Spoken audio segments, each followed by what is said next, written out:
কখনো কি এই কথাটা ভেবে দেখেছেন আপনার ইষ্ট দেবতা কে?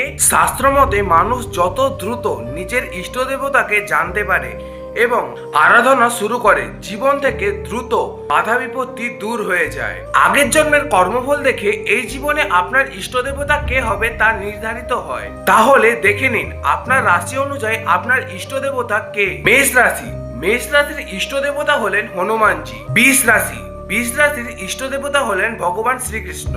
একই রকম ভাবে মিথুন রাশি ভগবান গণেশ, কর্কট রাশি ভগবান শিব, সিংহ রাশি সূর্যদেব, কন্যা রাশি ভগবান বিষ্ণু, তুলা রাশি মা লক্ষ্মী, বৃশ্চিক রাশিতে কালভৈরব বা মা কালী, ধনুর রাশিতে ভগবান শ্রীরাম, মকর রাশিতে শনিদেব, আর কুম্ভ রাশিতে শনিদেব আর মহাদেব, মীন রাশিতে ভগবান বিষ্ণু। আপনার রাশি কি?